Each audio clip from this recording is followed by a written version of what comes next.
Hey everyone, it's been a while. Welcome to a new video. I've been playing a lot of games over the last year and I've kind of wanted somewhere to express that passion, and here we are. I'll talk about some games I replayed in 2023 to start off, and then I'll rank and review all the new games I sunk my teeth into. Initially I did my yearly replay of Little Nightmares, where I consumed every piece of Little Nightmares content out there in chronological order, including the comics, the games, everything. I enjoyed it more than I thought I would actually. The story is presented in a normally pretty convoluted way, and it makes the events seem a little more clear playing it like this. Also, 6 is the lady and I will die on that hill. Secondly, I replayed Inside, which, I despised on my first playthrough, to be honest. I thought the puzzles were tedious, and that the game was just kind of repetitive despite how short, the playtime was. Also, the style of gameplay just remained the same throughout. Most of the time you're either running from dogs, control the human puzzles, or just the girl from the ring. And it just gets kind of boring as a result. In Little Nightmares, that simple style of gameplay worked so well because each boss had a different gameplay style and area. Like the janitor who was blind and you'd have to quietly climb up tall areas to escape his long arms. Or the guests who would chase you in long open corridors, which kept the game from feeling repetitive. However, I did enjoy the game much more this time, as I wasn't comparing it to other games like Little Nightmares and I had lower expectations going in. The early section of the games like the forest, farmlands and city are actually quite fun. The visual style of the game is always changing, and there's frequent dangers like, dogs chasing you, and instead of puzzles, there's just more kind of chase scenes and just more engaging gameplay. I really don't like the kind of puzzles in the facility that is just kind of the whole second half of the game. Finally, I replayed Metro 2033, which, I just love that game. The setting is familiar in the sense of a post-nuclear wasteland with mutants, but differs enough with the setting of an underground metro system, which serve as great set pieces. But personally, the aspect I love the most is these kind of small outposts or towns that you find across the metro. It shows how despite the horrific conditions these people live in, people kind of still find enjoyment, like drinking around a fire and reminiscing about times before the war. And these calming moments between the terrifying stuff like this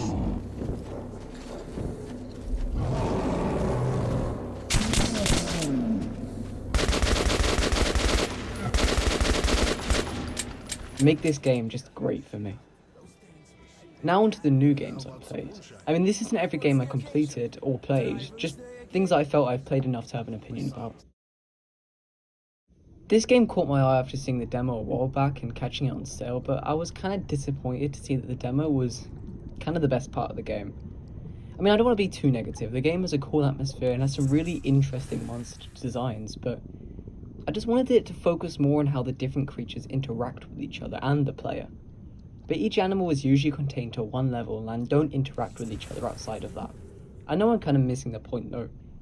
The game is trying to be like Limbo, with a linear story, no dialogue, hollow elements and lots of puzzles, but that kind of game has been done so many times before, it has to kind of do something new to impress me. But in my opinion, the puzzles were alright. The ending kind of left me disappointed, so I gave it a 3-star.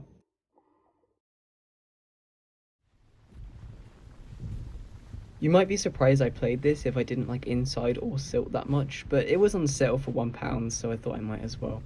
Firstly, I really love that first third of the game. The spider's movement is so creepy, and combined with the eerily silent atmosphere, it's scary. And then you see children which mimic that spider and kind of make a recreation of it to scare people away. And then you see parasites that control people, which sparks all of these questions about what happened here. But much like Inside, you transfer from a forest where you're chased by creatures to a facility-esque area with lots of puzzles, and then the game just gets real boring for me. Since I'm quite stupid and don't really get that aha feeling from puzzles, let alone video game ones, the constant grey visuals don't really help with this boredom either, so it just kind of leaves a game which I don't really enjoy, and I've also never felt less affected by the ending of a game before. Just watch it.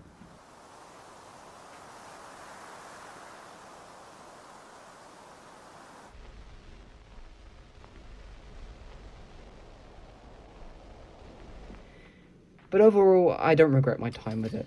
Also, isn't it weird how all these 3 games have a lift puzzle?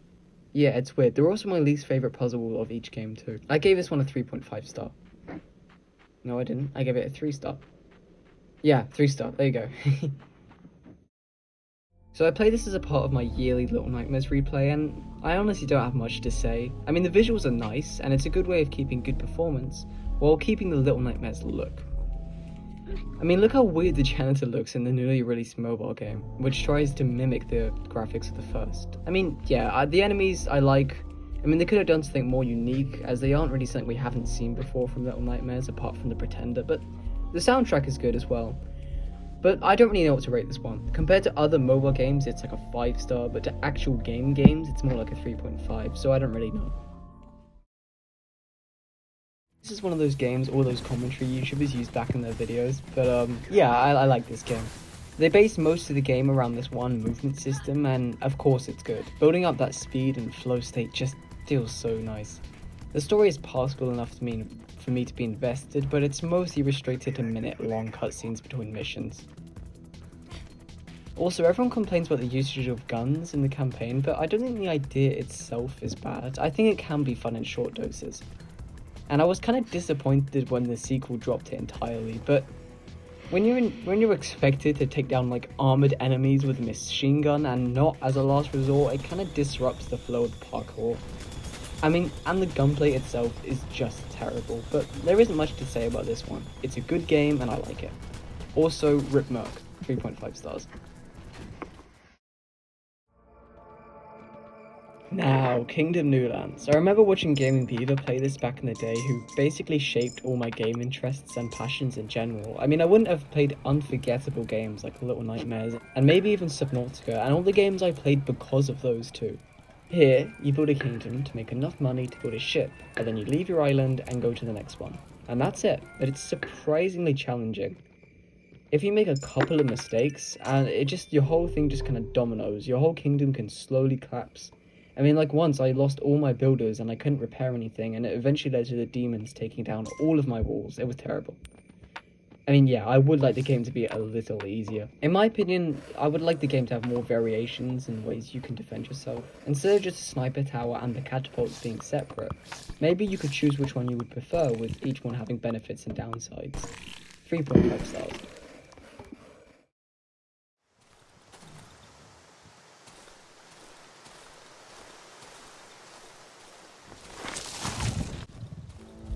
Darkwood. I shouldn't really be reviewing this because I haven't completed it.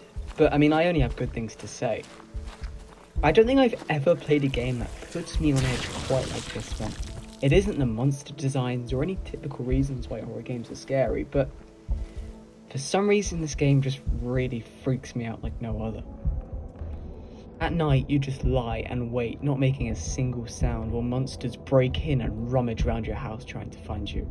The gameplay is centered around a day and night cycle system. You forage, explore, and fortify in the day, and just hide at night and pray nothing gets to you. And there's only a certain amount of preparation you can do in the 10 or so minutes day lasts.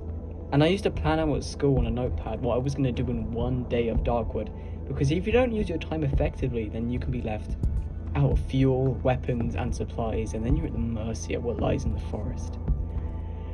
I won't talk much about the story since I'm only in the Silent Forest, but so far it's intriguing and all the characters are unique enough. Finally, the combat is hard to get the hang of, but it's satisfying enough. I'm running out of footage for this one and I'm too scared to get any more, so I'll wrap this bit up. It's perfectly horrifying with unique setting and fun gameplay. 4 stars so far.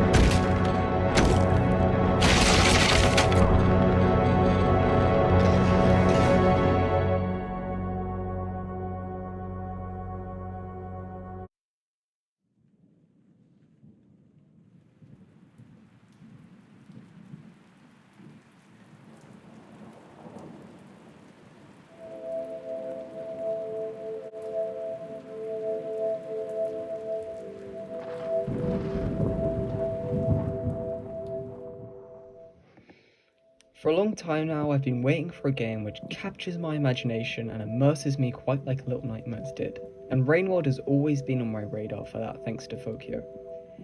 And when Rainworld finally dropped on console around time of my birthday, I knew I had to pick it up, and I was not disappointed at all. There's something so unique about Rainworld, from the visual style, the story, the music, the AI. It really felt like something I hadn't played before, which is why I loved Little Nightmares so much when I first played it. I honestly don't know where to start. I mean, I could talk about this game for hours. I mean, do you remember when I talked about how I wished Silt focused more on how the ecosystem works and how all the different creatures interact with each other? Well, Rainworld does this quite well. I mean, you feel like a part of an ecosystem while playing Survivor. Not at the bottom where everything kills you, but just high enough to be able to hunt some smaller animals and fight off larger ones with a correctly placed spear. But still low enough you'll die over and over and over and over again. This game can be really annoying at times, and it definitely isn't some perfect experience to be worshipped and void of all criticism, maybe despite what the subreddit will tell you. I mean, there's so many little things like falling through pipes, unfair deaths, lack of direction. Seriously, I went to the depths as my 4th location in my first playthrough, and I had to backtrack all the way through Subterranean. All those little things just drag this game down a little bit, but Rainworld is just something that draws extreme emotions out of you. Fear, satisfaction, tension, sadness, rage, confusion, curiosity, shock. I mean, the list goes on. I mean, it makes the game something that you'll never forget. More like an experience or an art piece rather than a typical game you play. I mean, I know that sounds pretentious, but it's just because I have a hard time explaining to me what's special about Rainworld. I can't really weigh up its positives and negatives like a typical game review. But I think these intense emotions that the game drew out of me, even something like frustration, is what made it resonate with me so much, and it made me kind of emotional to finish it as a result. And every time I listen to that soundtrack, I mean, Jesus. It might be something that doesn't click with you, and you might be confused as what I see in it, but if it interests you, it's definitely worth picking up. And man, that ending is so good. Yeah, I definitely think it's one of my favourite games I've ever played. 4.5 stars. And so that wraps up all the main games I played this year. Thanks for watching all the way through. I hope it wasn't too boring. Subscribe if you could, and have a nice day. Bye bye.